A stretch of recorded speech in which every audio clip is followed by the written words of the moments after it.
하나님의 말씀 마태복음 15장 21절로 39절의 말씀입니다. 한 절씩 교독하겠습니다. 예수께서 거기서 나가사 두로와 시돈 지방으로 들어가시니 가난 여자 하나가 그 지경에서 나와서 소리질러 이르되 주 다윗의 자손이여 나를 불쌍히 여기소서 내 딸이 흉악하게 귀신 들렸나이다 하되 예수는 한 말씀도 대답하지 아니하시니 제자들이 와서 청하여 말하되 그 여자가 우리 뒤에서 소리를 지르오니 그를 보내소서. 예수께서 대답하여 이르시되 나는 이스라엘 집의 잃어버린 양 외에는 다른 데로 보내심을 받지 아니하였노라 하시니 여자가 와서 예수께 절하며 이르되 주여 저를 도우소서.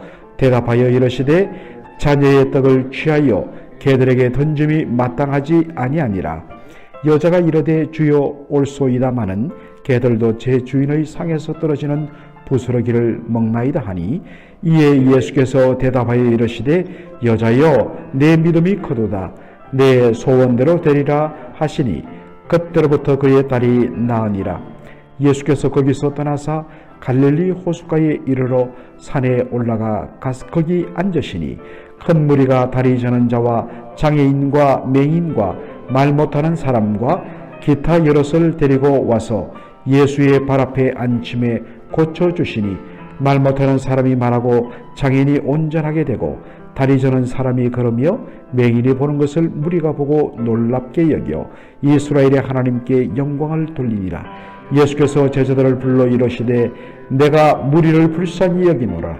그들이 나와 함께 있은지 이미 사흘임에 먹을 것이 없도다.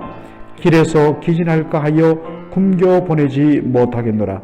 제자들이 이르되 광야에 있어 우리가 어디서 이런 무리가 배부를 만큼 떡을 얻으리까? 예수께서 이르시되 너희에게 떡이 몇 개나 있느냐? 이르되 7개와 작은 생선 2마리가 있나이다 하거늘 예수께서 무리에게 명하사 땅에 앉게 하시고 떡 7개와 그 생선을 가지사 축사하시고 떼어 제자들에게 주시니 제자들이 그 무리에게 주매 다 배불리 먹고 남은 조각을 7 광주리에 차게 거두었으며 먹은 자란 여자와 어린이 외에 4,000명이었더라. 다같이요 예수께서 무리를 흩어 보내시고 배에 오르사 마가단 지경으로 가시니라. 아멘. 오늘 저는 본문의 말씀을 중심으로 모든 족속의 주님이라는 제목으로 말씀을 전하고자 합니다. 오늘 본문에 보면 예수님께서 시돈과 두로 지방으로 가셨다라고 되어 있습니다. 여러분, 두로와 시돈은 어디냐면 오늘날 레바논, 여러분들 이스라엘 북쪽 지중해를 끼고 있는 그 북쪽의 지역을 레바논이라고 하지 않습니까? 그 레바논의 고대 해상 무역 도시로 명성을 날렸던 도시가 바로 두론과 시도였습니다. 이 두로와 시도는 지중해 무역을 완전히 주도했던 여러분 잘 아시는 페니키아 사람들이 지중해 곳곳에 해상 도시를 만드는데 그 대표적인 도시 중에 하나가 두로와 시돈이었습니다. 그리고 또 다른 한 유명한 도시가 북아프리카에 위치한 바로 카르타고였습니다. 그러다 보니까 바로 두로와 시돈에 살고 있는 사람들은 이 페니키아인들의 후예였던 것입니다. 마태복음 15장 22절 보면 예수님께 다가온 한 여인을 가나안 여인이라 그렇게 묘사합니다. 여러분, 가나안 여자라. 우리가 생각하는 가나안은 바로 구약 성경에 나오는 가나안 7 족속들, 즉 진멸당해야 마땅할 그러한 가나안 땅에 살던 원주민을 가리키는 표현입니다. 그러나 결과적으로 이들은 가나안 이스라엘 백성들에 의해서 점차적으로 그렇게 진멸을 당하게 됩니다. 따라서 후대에는 가나안 족속은 누구를 가리키냐면 바로 이 가나안 땅 제일 북쪽에 있던 페니키아 땅 두로와 시돈에 살던 이방인들을 가리키는 용어로 그렇게 바뀌었습니다. 그리고 같은 사건을 기록한 마가복음 7장 26절에 보면 이 여인을 수로보니게 여인이라고 그렇게 되어 있습니다. 여러분, 수로보니게란 말은 시리아 페니키아인이라는 뜻입니다. 당시 이 페니키아 땅, 즉 두로와 시돈은 당시 시리아에 속한 땅으로 분류되었습니다. 그래서 이 여인을 바로 시리아에 속한 페니키아 여인이라고 그렇게 부른 것입니다. 여하간에 이 여인은 바로 유대인의 관점으로 보면 이방 여인이었습니다. 이 여인이 예수님 앞에 나와 간청합니다. 자신의 딸이 귀신 들렸는데 제 딸을 고쳐달라고 간청합니다. 주목할 것은 이 여인이 예수님을 어떻게 부릅니까? 주 다윗의 자손이여 라고 예수님을 부르십니다. 여러분, 굉장한 의미입니다. 다윗의 자손이란 것은 바로 다윗의 혈통을 통하여 이 땅에 오시는 메시아를 가리킵니다. 그분은 바로 주가 되신다라는 뜻입니다. 이방 여인이 예수님이 바로 하나님이 보내신 메시아이심을 고백한다는 것, 너무나도 기특하고 놀랍지 않습니까? 그런데 예수님이 보이신 반응은 무엇입니까? 무덤덤합니다. 아니, 더 정확하게 말하면 답을 하지 않는 것을 통하여서 이 여인의 간청을 외면한 것처럼 보입니다. 그러자 이 여인이 더욱더 답답했겠죠. 소리를 높여 부르짖습니다. 내 딸을 고쳐달라고. 제자들이 말합니다. 주님, 이 여인을 더 이상 소리 지르지 못하도록 내보내달라고. 그런데 예수님이 이야기합니다. 나는 이스라엘의 잃어버린 양 외에는 다른 곳으로 보냄을 받지 않았다 라고 말합니다. 그런데도 이 여인은 예수님께 절을 하면서 자신을 도와달라고 간청합니다. 그러자 마지막으로 예수님이 던진 말씀이 굉장히 비수 같습니다. 자녀의 떡을 취하여 개에게 던져주는 것이 마땅치 않다. 여러분, 우리가 사실 예수님의 여러 말씀 중에서 잘 이해하기 어렵고 그리고 읽을 때마다 자칫 잘못하면 시험 들 수 있는 그런 말입니다. 아니, 어떻게 예수님이 이렇게 말을 할까? 우리 사회에서도 어떤 사람을 모욕 줄 때 개 같다 라는, 그래서 요즘 젊은 사람들은 무슨 단어 앞에 어떤 면에서는 짓궂게도 개라는 단어를 많이 붙이더라고요. 그래서 많은 사람들이, 특별히 우리 예수 믿는 사람들이 예수님의 의도는 그것이 아니었을 거야 라고 그렇게 뭔가 이 말씀을 순화시켜서 해석하는 것들이 한때 유행했습니다. 어떤 목사님은 이야기합니다. 여러분, 여기에 언급된 개는 어떤 의미에서는 집에서 기르는 애완견을 뜻합니다. 나쁜 의미가 아닙니다. 그러나 여러분, 당시 개의 이미지는 애완견 아니었습니다. 당시 개의 이미지는 돌아다니면서 들판에 죽은 바로 짐승의 그 사체를 뜯어먹는 너무나도 부정하고 더러운 그러한 짐승으로 여겨졌습니다. 당시 유대인들은 바로 그러한 이미지를 떠올리면서 이방인들을 부정하고 더러운 개 같은 존재라 멸시했습니다. 정직하게 말하면 예수님은 바로 그러한 경멸의 의도로 개라는 단어를 이 여인에게 쓴 것입니다. 하나님의 자녀에게 줄 것을 어떻게 너희 개 같은 이방인들에게 줄 수 있겠느냐? 정직하게 이렇게 보는 것이 옳습니다.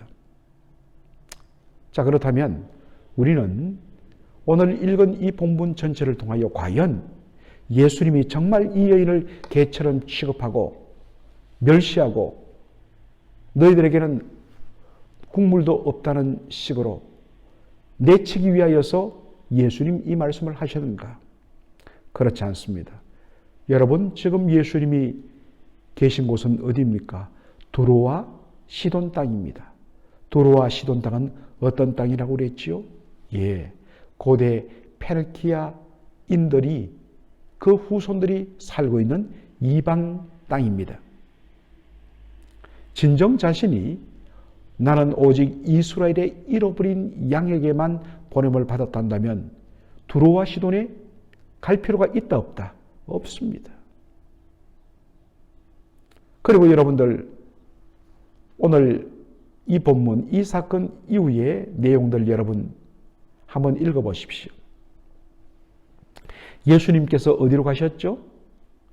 예, 갈릴리 호숫가로 가셨다 했습니다. 정확하게 이 말씀을 번역하면서 상황을 보면 예수님 지금 갈릴리 동편, 갈릴리 호수 동쪽으로 건너가신 것입니다. 여러분, 갈릴리 호수, 이 갈릴리 호수가 바로 악기 하프 모양으로 되어 있습니다. 그래서 옛날 사람들은 이것을 하프란 뜻의 긴네렛이라고 부르기도 했습니다. 그 갈릴리 호수 동편 지역을 데가볼리라고 이야기합니다. 정확하게 말하면 데카폴리스라는 뜻입니다. 데카란 말은 10이란 말이고 폴리스란 말은 도시란 말이죠. 10개의 도시 마을을 뜻합니다.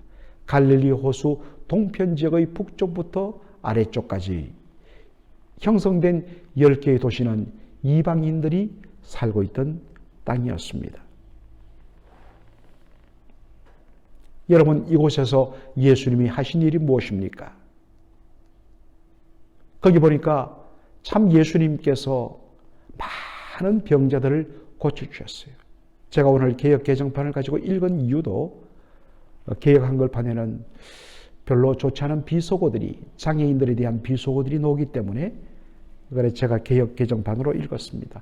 다리 저는 자들, 각종 장애를 가진 자들, 예수님이 고쳐주셨습니다. 그런데 예수님이 단순히 그들을 불쌍히 여겨 병자들만 고친 것이 아니었어요. 말씀을 보면 예수님이 갈릴리 호수 동편으로 가서 그 광야에 들어가서 앉으심에 사람들이, 무리들이 몰려왔다. 여러분, 이 앉다라는 말은 언제 쓰이느냐? 스승이 제자들을 가르치기 위하여서 제자들에게 정말 귀한 진리의 교훈을 가르칠 때에 취하는 자세가 뭡니까? 앉다라는 자세입니다. 예수님이 산상수훈을 가르칠 때도 산에 올라가 앉으심에 제자들이 나왔더라. 그래서 말씀을 전합니다. 그러므로 예수님이 앉으셨다는 말은 먼저 예수님이 나온 무리들에게 하나님의 놀라운 말씀, 천국 복음의 말씀을 가르치고 전한 것을 전제합니다. 그런 다음에 수많은 그 무리들의 병든 것을 보시고 불쌍히 여기셔서 그들을 고쳐주십니다. 그리고 그들과 며칠 동안 있습니까? 사흘 동안 그들과 함께 말씀을 가르치고 그들을 고치시고 정말 그곳에서 천국 같은 은혜가 임했을 것입니다. 그리고 먹을 것이 없자 예수님 어떻게 하십니까? 그들 가운데 있는 보리떡 7개와 작은 물고기 2마리를 가지시고 그들을 앉히신 후에 예수님께서 놀라운 7병이어 7개의 떡과 2마리의 물고기로 거기 있는 사람들, 남자와 여자와 어린아이를 제외하고서 남자만이라도 4,000명을 먹이셨다. 여러분, 이곳이 어디였다고요? 갈릴리 호수 동편 지역. 그것은 어떤 땅이라고요? 데카볼리, 이방인의 도시들이었습니다. 예수님, 바로 이방인들을 가르치고 고치시고 그들의 육신의 필요를 채우기 위하여 놀라운 오병이어와 같은 기적, 칠병이어의 기적을 베푸셨습니다. 누구를 대상으로? 이방인들을 대상으로 말입니다. 진정 예수님이 이스라엘의 잃어버린 양에게로만 보냄받았다면 예수님 그곳에 가실 필요가 없어요. 그렇다면 여러분, 예수님이 이 여인에게 나는 이스라엘의 잃어버린 양에게로 보냄받았다. 그리고 자녀의 떡을 취하여 개들에게 던짐이 마땅치 아니하도다. 왜 예수님이 이렇게 혹독하게 보이는 말씀을 하셨는가? 그녀가 예수님을 향하여서 당신은 주 다윗의 자손이십니다 라고 고백했을 때에 진정 네가 그 의미를 믿느냐라는 것입니다. 진정 하나님이 보내신 다윗의 후손 메시아는 그저 혈통적인 유대인들만을 위한 메시아가 아니라 하나님께서 열방을 위하여 보내신, 모든 족속을 위하여 보내신 메시아이심을 진정 네가 믿느냐? 아니면 그냥 어디서 주워들은 그러한 말로 한마디 하면서 내 딸을 그냥 고쳐달라는 뜻으로 하는 것이냐 테스트하기 위함입니다. 이 여인은 진정 주님을 믿었습니다. 그리고 자신은 어떤 의미에서는 하나님의 자녀의 복을 누릴 자격이 없는 그러한 존재로 자신을 스스로 낮추었습니다. 그러나 그녀의 표현대로 개도 주인의 상에서 떨어지는 부스러기는 먹습니다. 은혜 받을 자격이 없지만은 오직 주의 긍휼하신 은혜로 불쌍히 여겨달라는 이 여인의 그 믿음의 진실성을 예수님 보시고 뭐라고 칭찬하십니까? 내 믿음이 크도다. 너의 소원대로 되리라. 갔더니 적시로 그 여인의 딸을 지배하고 있던 귀신들이 물러가고 온전히 나음받은 것을 우리가 확인하게 됩니다. 예수님은 때때로 우리의 믿음의 진실성을 확인하기 원하십니다. 그래서 어떤 경우에는 우리의 기도에 대하여 응답을 지원하기도 하십니다. 두 가지입니다. 다시 한 번 더 정말 내가 진정 예수님을 믿는가? 정말 예수님을 전적으로 의지하는가? 그리고 이 여인이 고백한 것처럼 우리는 자격이 없지만은 오직 주님의 긍휼과 자비하심만을 의지하고 나가는가? 내가 이렇게 했는데 왜 들어주지 않습니까? 나는 받을 만한 자격이 있는데 그렇지 않습니다. 참된 믿음은 하나님에 대한 전적인 신뢰와 하나님에 대한 은혜의 의지만으로 이루어져야 하는 것입니다. 오늘도 주님 앞에 주여 저는 자격 없지만 부스러기 같은 은혜라도 베풀어 주옵소서. 온전히 주님을 믿음으로 신뢰하는 저와 여러분 되기를 주의 이름으로 축원합니다. 아멘. 살아계신 우리 아버지 하나님, 은혜와 사랑을 감사합니다. 오늘 마태복음 15장 21절로 39절의 말씀을 통하여서 예수님이 모든 족속의 주님으로 이 땅에 오심을 다시 한 번 더 확인시키기 위하여서 겉으로 보이는 그러한 부정적이고 또한 그 여인을 무시하는 듯한 말씀을 하신 의도를 저희들이 보게 하여 주신 것을 감사합니다. 아버지 하나님, 진정 예수님이 모든 족속의 주님으로 구원자로 이 땅에 오심을 다시 한 번 더 우리가 확신하고, 그리고 우리가 뭔가 나에게 근거가 있고 받을 자격이 있어서 주님 앞에 나오는 것이 아니라 아무 공로 없지만 오직 예수의 보혈의 은혜와 아버지 하나님의 사랑, 그것만으로 우리가 주님 앞에 나갈 수 있음을 고백하며 성령의 도우심을 따라서 전적으로 불쌍히 여겨달라고, 전적으로 주님을 온전히 믿고 신뢰하는 그러한 믿음으로 주님 앞에 나가는 저희 모두가 되게 하여 주시옵소서. 예수님의 이름으로 기도하옵나이다. 아멘.